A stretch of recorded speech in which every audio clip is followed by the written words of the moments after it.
Hello friends, আসসালামু আলাইকুম। কেমন আছো সবাই? তো দেখো, চলে আসলাম নতুন আরও একটা ভিডিও নিয়ে। তো এখন আমি রান্না করব ঝাল রোস্ট, আর তার জন্য আমি রোস্টের পিসগুলোর মধ্যে দিয়ে দিচ্ছি লবণ, হলুদ এবং জিরে গুঁড়ো। এরপর এর মধ্যে দিয়ে দিলাম একটু আদা এবং রসুন বাটা। তারপর এর মধ্যে অল্প একটু তেল দিয়ে পুরো পিসগুলোর মধ্যে আমি খুব ভালো করে এই মশলাটা মেখে নেব। এমনভাবে মাখাবো যেন প্রত্যেকটা পিসের গায়ে লাগে, এবং তারপরে আমি এগুলোকে 1 ঘন্টা রেস্টে রেখে দেবো।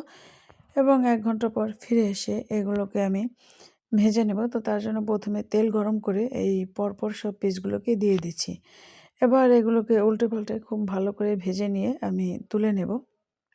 আর তারপর ওই তেলের মধ্যেই আমি দিয়ে দেবো অল্প পরিমাণে পেঁয়াজ কুচি, আর পেঁয়াজ কুচিটা অল্প দেবো, তার কারণ হলো যে আমি এর সাথে পরে যেহেতু পেঁয়াজ বাটা অ্যাড করব তাই। তো এই পেঁয়াজটাকে খুব ভালোভাবে বাদামি করে ভেজে নিয়ে এর মধ্যে দিয়ে দেব একটু লবণ, আর তারপরে দিয়ে দেব এই যে পেঁয়াজ, রসুন, আদা, জিরে বাটা পরিমাণ মতো।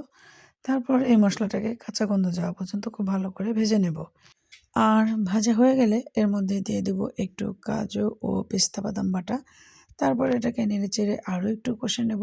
আর তারপর এর মধ্যে দিয়ে দেব টক দই, আর টক দই দিয়ে এটাকে হালকা মতো নাড়তে হবে, আর নয়তো দইটা ঘেটে যেতে পারে। তো তারপর এর মধ্যে দিয়ে দেব ফালি করে রাখা কয়েকটা কাঁচামরিচ। এবার এটাকে কিছুক্ষণ নেড়েচেড়ে এর মধ্যে দিয়ে দিব হলুদ এবং মরিচের গুঁড়ো। তারপর এটাকে আরও একবার ভালো করে কষিয়ে নিয়ে এর মধ্যে দিয়ে দেব একটু দুধের পরিমাণটা বেশি দেব না, একটু কমই। তারপর এবার পুরো মশলাটাকে আরও একবার কষিয়ে নিয়ে এর স্বাদের ব্যালেন্স ঠিক রাখার জন্য এর মধ্যে দিয়ে দেব অল্প একটু চিনি, আর চিনিটা দিয়ে একটু নেড়ে চেড়ে তারপর এর মধ্যে আমি দিয়ে দেব একটু রোস্টের মশলা। তো মশলাটাকে দিয়ে নেড়ে চেড়ে ভালো করে একটু কষিয়ে নিয়ে এর মধ্যে দিয়ে দেব পরিমাণ মতো ঝোলের পানি।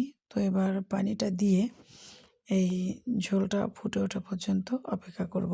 আর ঝোল ফুটে ওঠার পর এর মধ্যে আমি পরপর সেই ভেজে রাখা রোস্টের পিসগুলো দিয়ে দিব, এবং রোস্টের পিসগুলো দিয়ে দিয়ে এটাকে কিছুক্ষণ রান্না করে নিলেই রেডি হয়ে গেল আমার ঝাল রোস্ট। তো আমি তো এভাবে রান্না করি, তোমরা কে কীভাবে রান্না করো কমেন্টে প্লিজ জানিও। আর আমার রান্নাটা কেমন হয়েছে তাও বলো। টাটা।